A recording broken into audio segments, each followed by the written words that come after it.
also changes your whole timeline. I survived that. Of course, that was before social media too. North Carolina. Yeah, one of his daughter lived in North Carolina, so trucks had balls. Mike was still in touch. Mike was texting, so he wants to get all of us together for dinner, all of us in a room together for dinner. Oh, that's hard. I know. I go one, I do one day a year. Some of them just do lunch for everybody, and I'll go to the house and sit. We kind of plan it to work together. It's a dream. Kind of usually it falls. I do a good session usually. When you get going to it, it's too hard. Yeah. Problem is, literally every day. Oh, yeah. The record, and I just try to ride his wake, and then We got weight last year.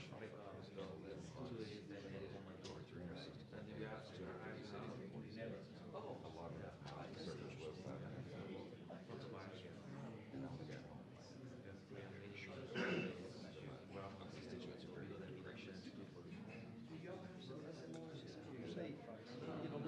That's a district.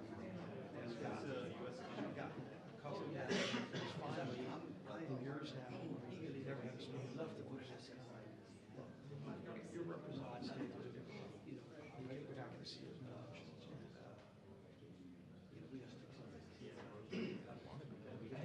I used to find myself at the town halls in every parish in my district every year. Telephone town halls are better anyway. You can reach more people. Technology, you get like 40,000 people. 10 people get for everything else, which people like those.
Jeff, you haven't been this still in about a year. I need my medicine.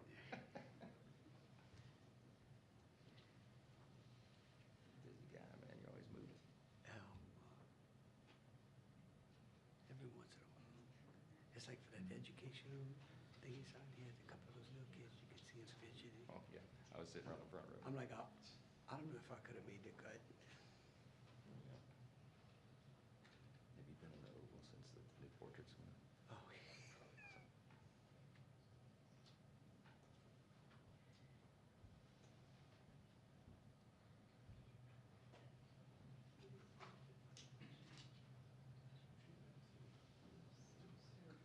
Steve came and visited me last week. Did he? Yeah. We got the first lady giving a tour. Yeah. There he is. We did it on Zoom.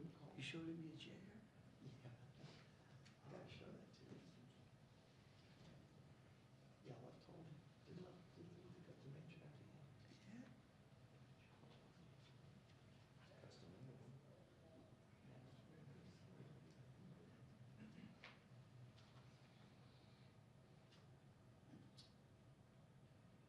Custom.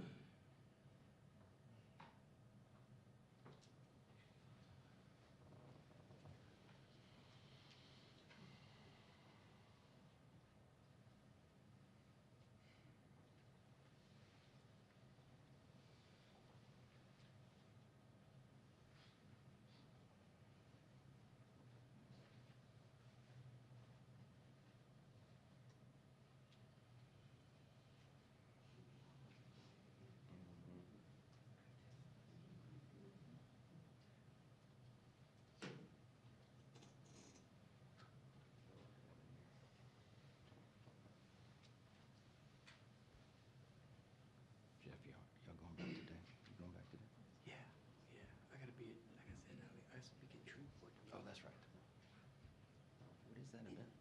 It's all in the amendments. Oh, yeah, yeah. 7 days, yeah. Sundays, huh? Saturday? Saturday. Saturday, yeah. The good news is there's You gonna know- be a council race in Jefferson Parish, that'll bring some people up. Yeah, That'll bring most of the yes votes. most of them, yes, folks. Well, see, we, you know you're doing something right when they're spending money against you, right? I don't know if they spend that much money on an amendment, against an amendment in the long term. Probably. What's the anticipated turnout? Well, we thought it would be 12, but it looked like it might be 18%. That'd be huge for an election. Right. I mean, for an amendment.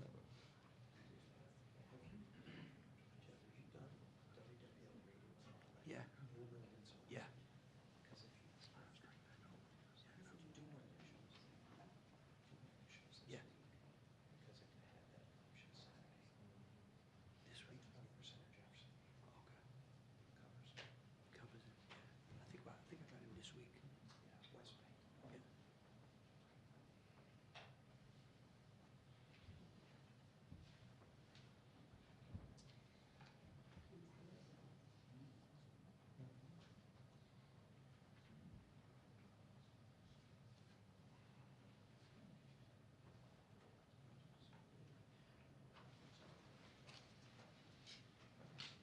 Hello, everybody. How are you? Nice to see you all. Great honor to see you Nice again. to see you. Mr. President. Mr. President, nice to see you. Mr. Governor, nice to see you. Good to see you. Hello. Another big win for Louisiana. A great speaker. How are you? Nice to see you. Mr. President, nice to see you. Nice to see you. Hello, everybody.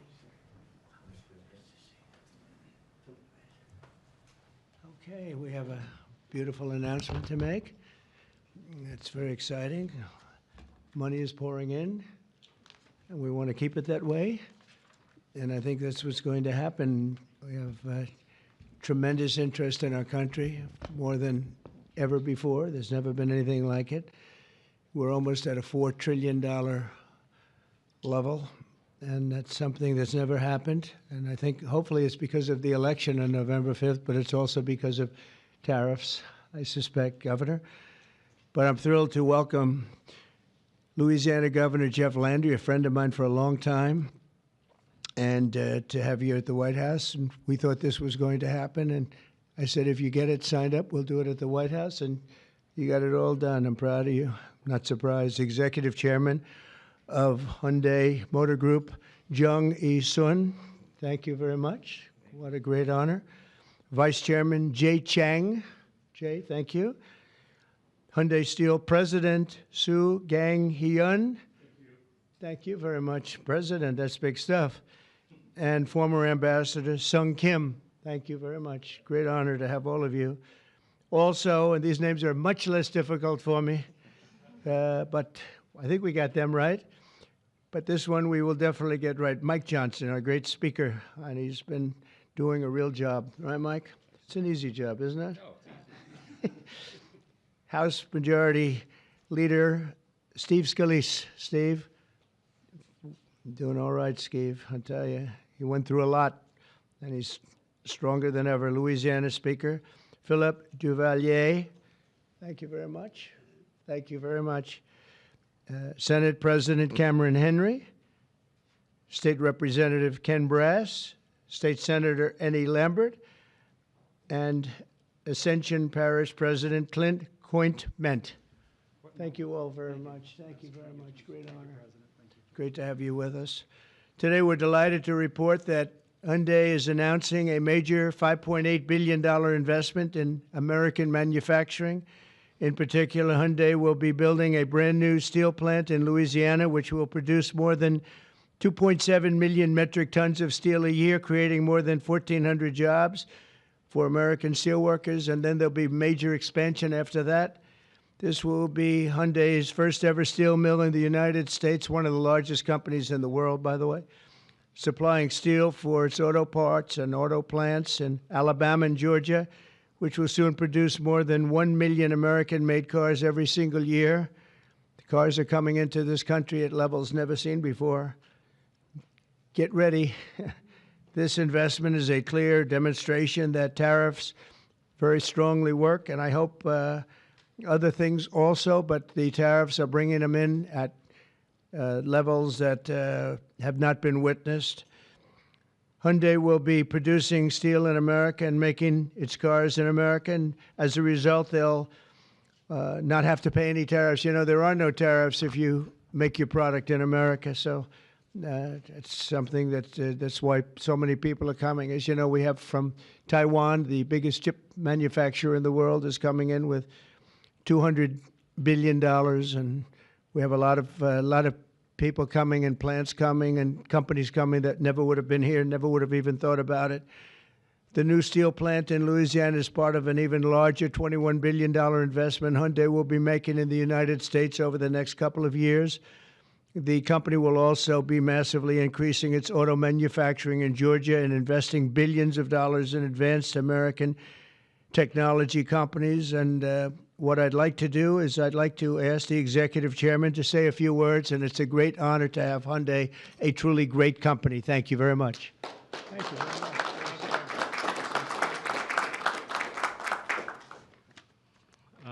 Thank you very much, Mr. President. Thank you for giving me this opportunity to speak here today, and thank you for the invitation. And congratulations on the remarkable start to your new term. It's been good. All right. It's been great. So Hyundai Motor entered the U.S. 1986. Since then, we have invested over $20 billion and now support more than 570,000 American jobs across all 15 Asian states. Today, I'm pleased to announce an additional $21 billion in a new investment over the next 4 years, our largest U.S. invest ever. A key part of this commitment is our $6 billion investment to strengthen the U.S. supply chain from steel and parts to automobiles. We are especially excited about Hyundai Steel's multi-billion investment in a new facility in Louisiana, which will create 1,300 American jobs and serve as the foundation for a more self-reliant and secure automotive supply chain in the U.S. To mark this milestone, we are honored to visit President Trump alongside Governor Landry and Speaker Johnson and Leader Scalise, deepening our partnership with the United States and reinforcing our shared vision for American industrial leadership. And this week, we are also proud to open our new $8 billion auto plant in Georgia. With this, our U.S. vehicle production will exceed 1 million units per year, as President mentioned. Our decision to invest in Savannah, Georgia, creating more than 8,500 American jobs, was initiated during my meeting with President Trump in Seoul in 2019. That's right. Yeah, and after that, 2020 in Davos, I mentioned about the new plant. So American jobs was initiated during at the time.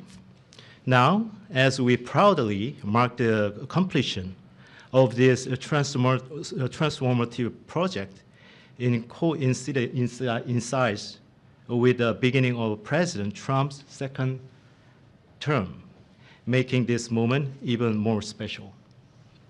Thank you. Yeah. Furthermore, HMG will purchase $3 billion worth of U.S. LNG to support America's energy industry and enhance our energy security. All of these efforts will accelerate the localization of our supply chain in the U.S., expand our operations, and grow our American workforce. With your leadership, Mr. President, Hyundai Motor Group is proud to be a stronger partner in America's industrial future. I'd like to personally invite you to visit one of our state-of-the-art manufacturing facility and see firsthand our commitment to the United States and our American workers. So thank you to our American partners and employees and communities. We are really proud to stand with you and proud to build the future together. Thank you. Thank you very much. I thought maybe we have our great speaker, and we have two very good friends, Mike and Steve, and you come from a certain state that we're talking about right now that we love, and I've done very well there. I've always won by a lot. I love that state, so I was happy to hear about it. That's why I said, come on over. But Mike, would you and Steve like to say a few words, please? Sure. Thank you, Mr. President. We're excited. It was mentioned earlier what a great start we've had to your second term, and we're just getting started. Everyone should know that. There'll be more of this because it's the policies that are bringing about the great growth, and it's about leadership. And we have a strong new leader back in the White House, and it makes a big difference because everybody around the world is seeing that, and everyone around the country is applauding it. We were on district work period last week, and Steve Scalise and I and our colleagues were traveling around the country doing campaign events, raising money, doing all the things that are necessary to ensure that we keep the House majority for the Republican Party. And I'll just tell you, I was in multiple states over the last week, and everywhere I went, Mr. President, people are excited. There's this great sense of relief, almost euphoria out there, because they know that America's back. This is the America First agenda. We're so grateful for these great friends with Hyundai to invest in Louisiana. We have extraordinary leadership on the state level, and leadership makes a big difference. We're so grateful to be a part of this. We want to tell you all this is a great investment in Louisiana and in America. More to come. Thank you so much. Steve? Well, thank you again, Mr. President, for opening up the White House to this great group. Governor Landry has brought the same kind of energy to the governor's mansion in Louisiana that President Trump has brought to the nation in the White House. You know, some people marvel at President Trump's stamina. Over the weekend, both Saturday and Sunday, we spoke by phone on some different legislative initiatives that we're working on with Speaker Johnson to continue moving the agenda forward. Those very things that President Trump ran on, he's delivering for the American people. And this announcement by Hyundai is one more example of how that agenda that President Trump ran on to make America first again is working for the American people. When you talk about 1,300 plus really good jobs in Louisiana, those are all American workers. That's billions of investment coming in from Hyundai into the United States that would not have been here without President Trump's leadership. And I think people know that, they see it. It's been a long time coming, but we applaud the work that Hyundai is doing with Governor Landry to come to our state. But for President Trump, we're seeing this all across the nation, and we're just getting started. A lot more to come, Mr. President. That's very nice. Thank you. Thank you very much. Do you have any questions, please? Yeah, please. The size of the investment, partly because of tariffs. On April 2nd, the reciprocal tariffs will go into effect. Is it truly reciprocal? Are there some countries that might get a break or some sectors that might get a break? Well, I may give a lot of countries breaks, but it's reciprocal, but we might be even nicer than that. You know, we've been very nice to a lot of countries for a long time, but I call it Liberation Day. April 2nd is Liberation Day. But today, as you know, we did something with respect to Venezuela. You heard about that, and that will be quite important. We'll be announcing some additional tariffs over the next few days, having to do with automobiles, cars, and having also to do a little bit with lumber down the road, lumber and chips. We're going to get all those chip companies coming back. They're already coming back without even doing it. So it's been very good. But we'll be announcing some others. But for the most part, April 2nd will be a big day. That'll be Reciprocal Day. And we'll be bringing some of the money back that's been taken from us. Let's be nice by using the word taken. I don't want to use a stronger word because these guys are professional politicians, and they don't like to hear those words.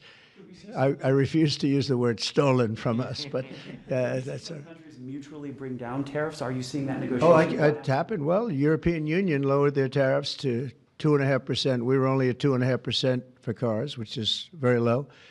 And as you probably heard, that European Union lowered their number from much higher than that, many, many times higher. Surprised to 2.5%. So that was good. But I don't know that I expect that. It's up to them.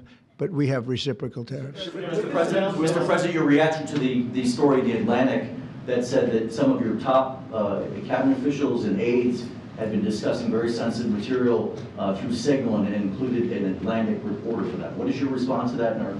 I don't know anything about it. I'm not a big fan of the Atlantic. To me, it's a magazine that's going out of business. I think it's not much of a magazine, but I know nothing about it. You're saying that they had what? They were using Signal to coordinate on sensitive materials and Having to do with what? Having to do with what? What were they talking about? with the Houthis. The Houthis? You mean the attack on the Houthis? Right. Well, it couldn't have been very effective because the attack was very effective. I can tell you that. I don't know anything about it. You're telling me about it for the first time. Anybody else? This announcement on Hyundai, is this a blueprint for you for other automakers to come to the United States to do what Hyundai was doing and investing so much in Louisiana and creating these new jobs? Absolutely. That's a nice question from you. That's a shocking question, how nice it is, huh? That's okay. That's a question that's a good question, actually. Yeah, sure. Hyundai's a great company. We have other great companies coming in, and we have some that are going to be staying here and very much expanding. And we have tremendous interest in every business. I can't just say automobiles, but automobiles is a big one.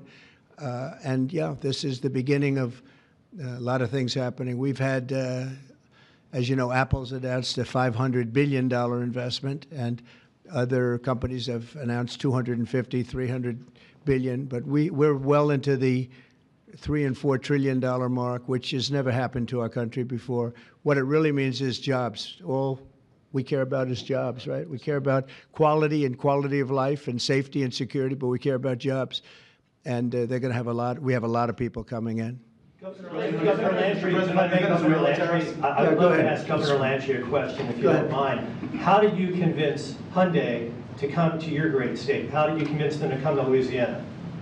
It was easy. I told them we were going to have a great president this year, right? Look, again, I think that this is Americans seeing the America First policy in action, right? It's not just promises, it's about action. And not only and I appreciate their patience, because all last year, many of these legislators, the Speaker and the Senate President, we worked on making Louisiana as friendly for business as the president is making America. We worked on public safety. We worked on educational reform, which the president's been working on. We worked on tax reform, historic tax reform. And what I can tell you is to echo what the president said. In Louisiana right now, I believe before the summer's over, we'll have $50 billion worth of construction projects going on in Louisiana. That is a record, Mr. President. It has never happened under any other president, under any other administration. And I can only look at the leadership that he has brought, not only to the White House, but to the world as well. And so to have these executives come here and say, hey, we want to invest in America, because for decades now, what Americans have seen is jobs being offshored rather than onshored. And today's announcement is exactly that. This is a message for all America that this president and their governors out there care about the American worker. And I have to tell you that if you have any trouble getting permits, which you won't, come see me. I'll get them for you immediately. All right? But you're not going to have any trouble. You know, we had, when I first got involved in this world of politics, when I went down to Louisiana, you know, the two big LNG plants, and they were stuck for 14 years. They tried to get permits, and these were $12 billion and I think $15 billion plants. And they were working on it for 14 years in one case, I think 13 or 14 in the other. And I was able to get them in less than a week. And they were shocked. And probably some consultant got a lot of money for doing it, but nobody spoke to me about it, other than this gentleman at the time. He mentioned it, and he did. They were in very much different positions, but they wanted to see if we could break the logjam. And I got it done. In one case, I actually got it done in one day. And the other case, I didn't do as well. It took a full week. And they built, and they're up, and they're very successful now. That was a long time ago, but we got it done immediately. You'll have no trouble getting your permits, I guarantee. These people, you're dealing with the top of the line. Okay? But just in case, call me. On the Venezuela tariffs that you announced earlier today, sir, yes. You said it's 25% for any country that does business That's right. with Venezuela. If they buy their oil from Venezuela, they have to pay a 25% tariff to do business with the United States. Is that on top of existing tariffs? So, for example, China buys Yes, a lot of oil. that would be on top of existing. 45% That would tariffs mean, on China yep, next week. that's on top of existing tariffs, yes. And So also next week, April 2nd, as you said, Liberation Day.